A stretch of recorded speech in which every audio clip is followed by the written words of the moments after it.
South India shopping mall ప్రముఖ సినీ తార కుమారి శ్రీలీల గారిచే December 12న గొప్ప ప్రారంభం.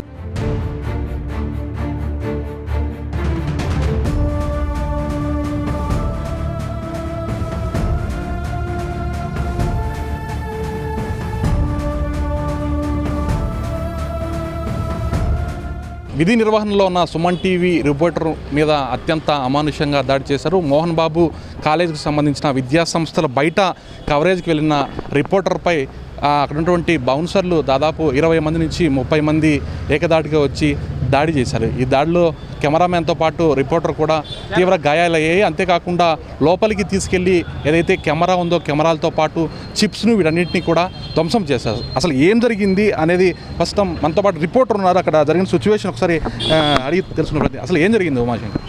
అంటే ఇప్పుడు మోహన్ బాబు గారి ఇష్యూ జరుగుతోంది కదా, ఆ ఇష్యూ పైన జనరల్గా అక్కడ కాలేజీ సంబంధించినటువంటి కొన్ని ఆస్తుల విషయంలో కూడా ఉన్నటువంటి నేపథ్యంలోనే ఆఫీస్ నుంచి వచ్చినటువంటి ఇన్స్ట్రక్షన్స్ మేరకు మేము అక్కడ కవరేజ్ చేయడానికి వెళ్ళాం. ఈవెన్ మేము కాలేజ్ ప్రెమిసెస్లో ఎక్కడా కూడా అడుగు పెట్టలేదు. రోడ్డు పైన వెహికల్స్ పోయేటువంటి రోడ్డు పైన ఉన్నాము. రోడ్డు పైన నిల్చొని మేము అక్కడ విజువల్స్ తీసుకుంటుండగా కొంతమంది బౌన్సర్స్ దాదాపు 5 నుంచి 6 మంది వచ్చారు.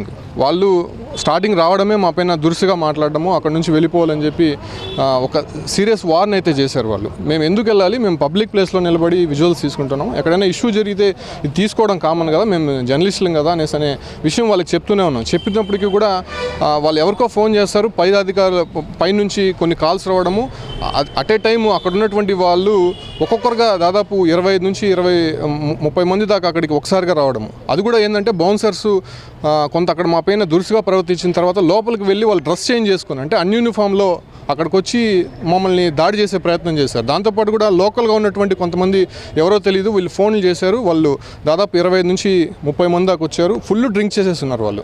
అంటే నన్ని మా కెమెరామెన్ నరసింహని రోడ్డు పైన అంటే మాకు ఆ సిచ్యువేషన్ చూస్తే మేము ఇద్దరం ఉన్నాము, దాదాపు అక్కడ 30 మంది 35 మంది దాకా ఉన్నారు. అందరూ కూడా వెంబడించి కొట్టే ప్రయత్నం చేస్తారు. అక్కడ పిఆర్ఓ కూడా అక్కడే ఉన్నాడు. మేము చెప్తూనే ఉన్నాము, మేము మాట్లాడుతున్నాం, మేము మాట్లాడుతున్నాం, మీరు మాట్లాడండి అంటే కూడా వాళ్ళు ఎట్టి పరిస్థితిలో వినిపించుకోకుండా మా పైన కొట్టారు. ఉండేటువంటి కెమెరాను అదే రకంగా మా ఫోన్లు లాక్కునేశారు. కెమెరాని అక్కడే రోడ్డు పైన వేసి ధ్వంసం చేసేశారు. దాంతోపాటు చిప్పును వాళ్ళే తీసుకునేశారు.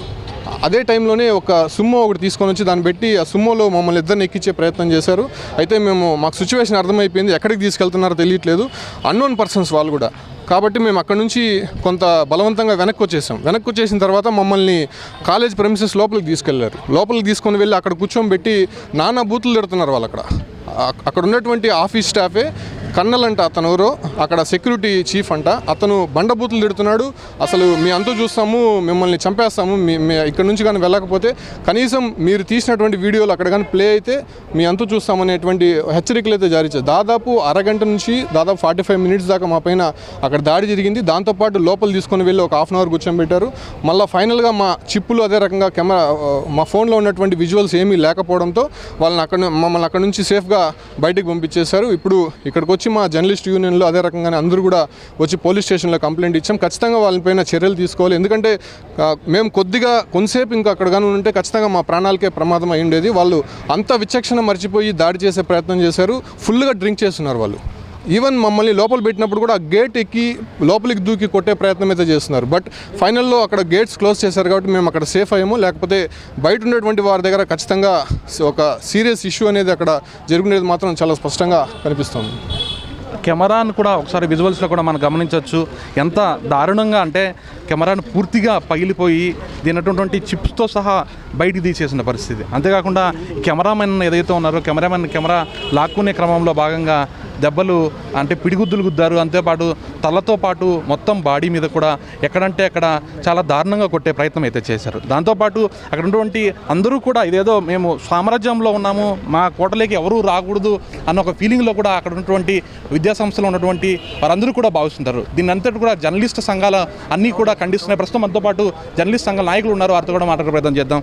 చెప్పండి, అంటే జనరల్గా ఈ సిచ్యువేషన్ చూస్తే మనం చాలా దారుణంగా జరిగిన పరిస్థితి. అంటే అక్కడ లోపలికి వెళ్ళకపోయినప్పటికీ బయట విజువల్స్ చూస్తున్నా కానీ చాలా దారుణంగా ఎలా చూస్తారు? తప్పనిసరిగా ఇప్పుడే మనం బాధితుడైన ఉమాశంకర్ మాట్లాడినాం. నిజంగా వాళ్ళు ప్రాణాలు అరచేతులు పెట్టుకొని బయటకు పడిన పరిస్థితి.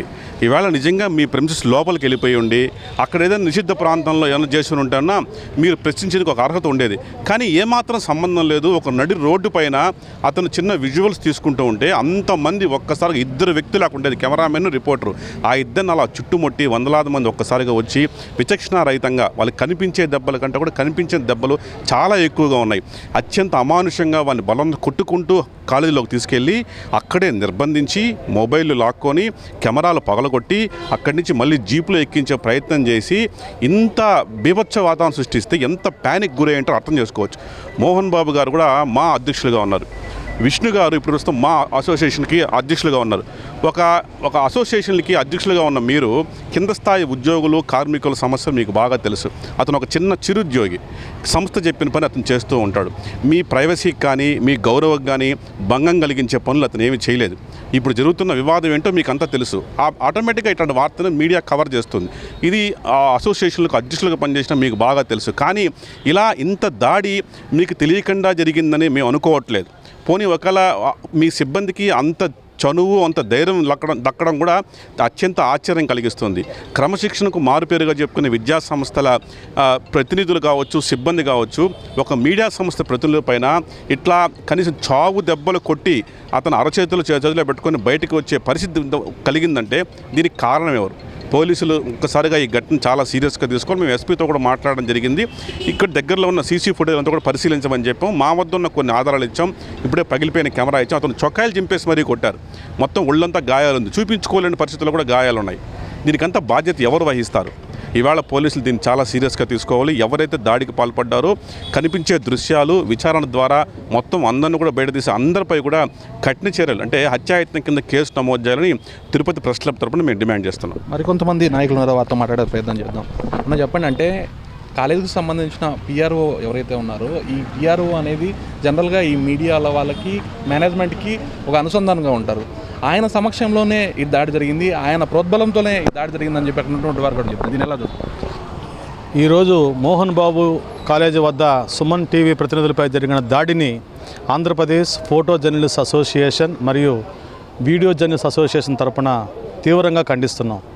బాధాకరమైందంటే కళాశాలలో ప్రోగ్రాం ఉంది రండి అని మా వెంటబడి గంటలు ప్రెస్ క్లబ్ దగ్గర వేచి ఉండి పిలుచుకొని పోయే పిఆర్ఓ సమక్షంలోనే మీడియాపై ఇట్లా ప్రతినిధులపై దాడి జరగడాన్ని చాలా బాధాకరంగా ఉంది. ఇది ఇంకొక విషయం ఏంటంటే నిత్యం పద్ధతులు, క్రమశిక్షణలు, మంచి మాటలు హితోపదేశం చేసే మోహన్ బాబు కాలేజీ సిబ్బంది ఆయన వాళ్ళ యాజమాన్యం ఏ విధమైనటువంటి ఇన్స్ట్రక్షన్స్ నాకు తెలియదు, కానీ అసలు మీడియాపై దాడి చేయడం ప్యాషన్గా అయిపోయింది ప్రతి ఒక్కరికి. ఇప్పుడు అదేదో భయం కూడా పోయింది వాళ్ళకి. ఖచ్చితంగా ఈ ఇన్సిడెంట్తో ఎస్పీ గారు చాలా సీరియస్గా రియాక్ట్ అయినారు.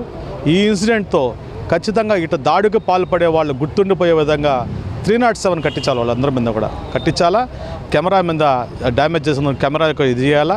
At the same time attempt murder అనేది చాలా సీరియస్ తీసుకున్నాం. మేము కూడా అవసరమైతే మళ్ళొకసారి ఎస్పీ గారిని కలిసి ఈ విషయం పైన చేస్తాం. ఇంకోటి, లోపల మోహన్ బాబు గారు కానీ వాళ్ళ కుటుంబం కానీ విష్ణు కానీ మనోజ్ కానీ వీళ్ళెవరు లేరు కదా, కాలేజీ లోపల ఎవరూ లేరు. అక్కడ వాళ్ళ భంగం కలిగేదానికి అవకాశం కూడా లేదు. రోడ్డు పైన అది పబ్లిక్ రోడ్డు, అక్కడ నిలబడి విజువల్స్ తీసుకుంటుంటే కూడా మీకు అంత అభ్యంతరం ఏంది? అదే మీ సామ్రాజ్యమా? అదేమన్నా మీ యొక్క కోటరీనా? నాకు అర్థం కాలేదు. ఇకనైనా ఒళ్ళు దగ్గర పెట్టుకోమని హెచ్చరిస్తున్నాం. మీడియా పట్ల జాగ్రత్తగా ఉండమని మోహన్ బాబు కాలేజీ సిబ్బందికి మరొకసారి హెచ్చరిస్తూ వెంటనే నిందితులందరినీ అరెస్ట్ చేయాలా, వాళ్ళందరిపైన 307 కేసు కట్టాలా. అవసరమైతే మరిన్ని సెక్షన్లు కూడా వాళ్ళ మీద కట్టి భవిష్యత్తులో దాడులకు పాల్పడడానికి సాహసించే విధంగా ఎవరు కూడా ముందుకు రాకుండా అయ్యేటట్టుగా ఆ భయం వాళ్ళలో రావాలని తిరుపతి పాత్రికేయ సమాజం తరపున మేము డిమాండ్ చేస్తున్నాం. ఏదైతే దాడి జరిగిందో ఈ దాడికి సంబంధించిన చేసిన వ్యక్తుల మీద ప్రతి ఒక్కరి మీద చర్యలు తీసుకోవాలని, లేని పక్షంలో గట్టి ఎత్తున పోరాడతామని చెప్పి యూనియన్ నాయకులందరూ కూడా చెప్తున్నారు. అదేవిధంగా పోలీసుకు సంబంధించిన ఇప్పుడే చంద్రగిరి పోలీస్ స్టేషన్కి వచ్చి కంప్లైంట్ అయితే ఇవ్వడం జరిగింది. పోలీసులు కూడా దీని మీద సానుకూలంగా స్పందిస్తున్నారు. ఎక్కడైతే సీసీ కెమెరాలు ఉన్నాయో ఆ సీసీ కెమెరాలు గమనించి ఎక్కడ దాడి జరిగిందో, ఎవరెవరు దాడి చేశారో వాటన్నిటిని ఇక్కడ వీడియోలో బయటికి తీసి చర్యలు తీసుకుంటామని చెప్పి పోలీసులు చెప్తున్న పరిస్థితి.